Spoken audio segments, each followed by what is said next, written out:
My humble pranam to all. On this auspicious day, I like to share with you some basic principles of practicing the system. I've been practicing this system of Rajayoga for nearly 5 decades, and I feel I have some information on the problems we face in our sadhana, and would like to share the manner in which I try to understand and meet the situations. When we study the book The Ten Commandments of our beloved Master, we appreciate the point that this system requires certain definite changes in our habits. It is said that man is a creature of habit. This simple statement is deceptively profound.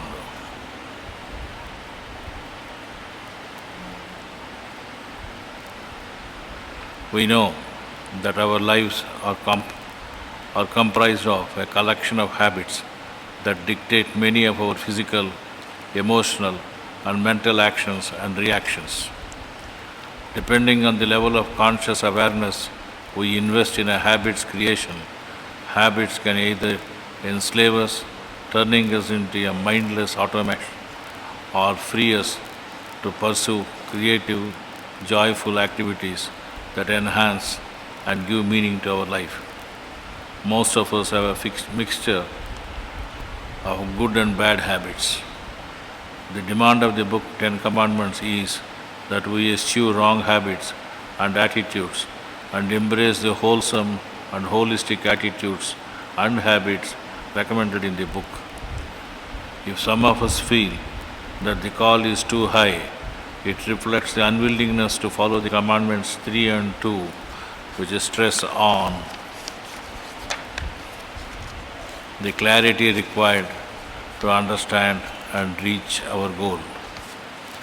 Obviously, this means our unwillingness to change our habits.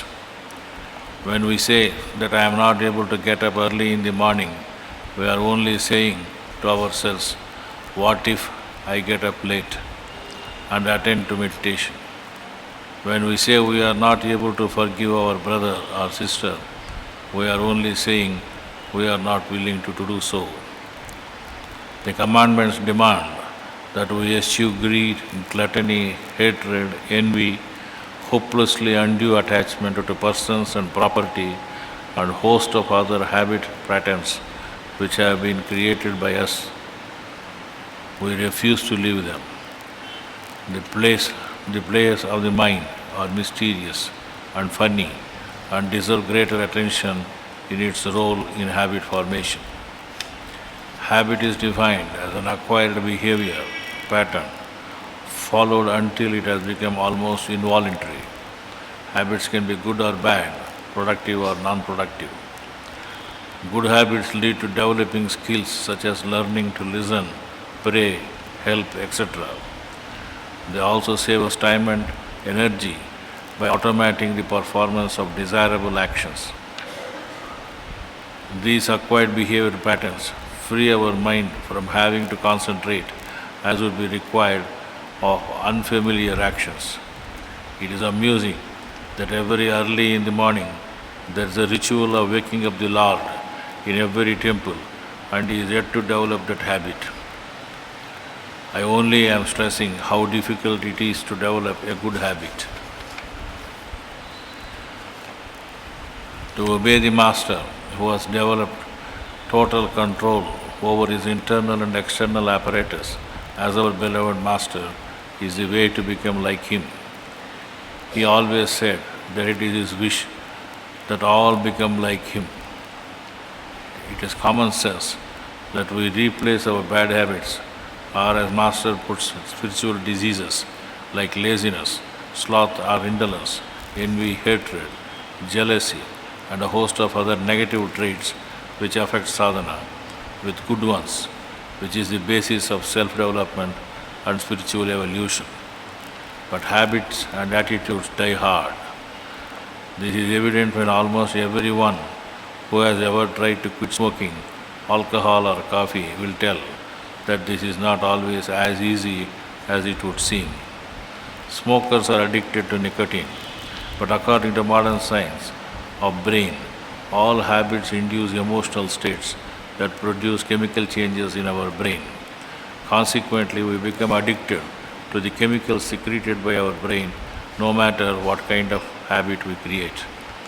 We are further informed that with every thought or action we undertake, we create electrical pathways in our brain. As some bit said, all that we know is neurons which fire together and wire together.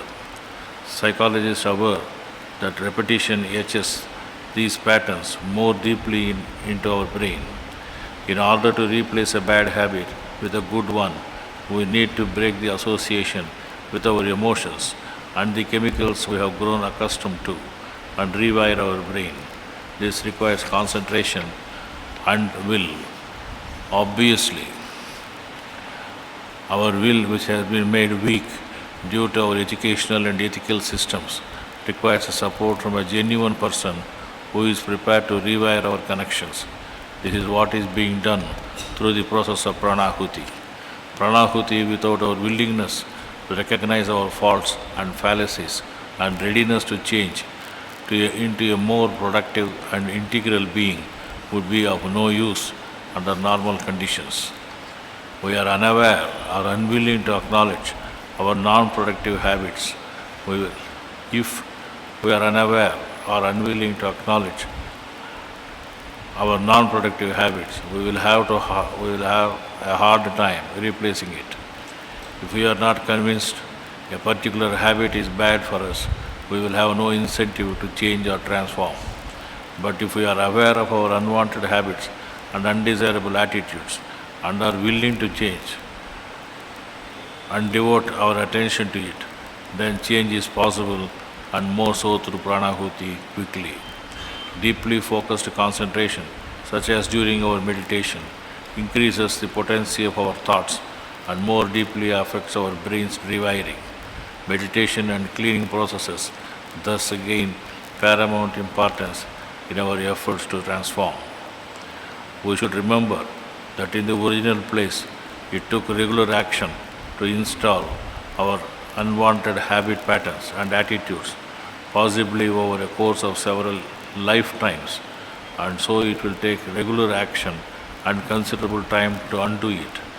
This is where our will comes in, as also the help we get from Pranahuti. We strengthen our will as well as our new habits with repetition. Every time we consciously reject the urge to give in to our bad habit, we strengthen our will. Every time we consciously undertake an action to install a new positive habit, it becomes easier. This is how we rewire our brain and overcome our addictions and change our attitudes.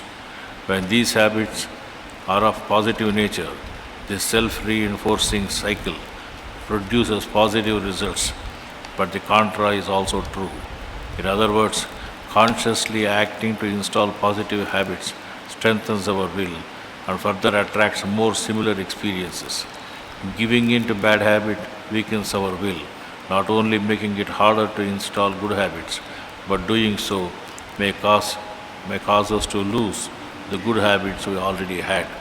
This is the logic behind the principle of anukulyasya sankalpa and pratikulyasya varjanam. The habits and attitudes which are contra to the nature of our goal should be eschewed if we have to develop the habits and attitudes which promote the acquisition of the goal desired. There can be no better reason to develop our will and consciously establish of positive habits. The development of good habits and attitudes adumbrated in the book 10 Commandments will improve the quality of our spiritual life and free us from the grip of negative habits and attitudes. That leads to better quality of meditation and thereby enable us to embrace our Master very quickly and become one with Him. However, we should always remember that in sadhana, we should be guided by our own wisdom acquired through sadhana in the proper manner. Convention and dogmas should never be allowed to dictate our wisdom. This is the primary freedom and can be considered as viveka. Pranam.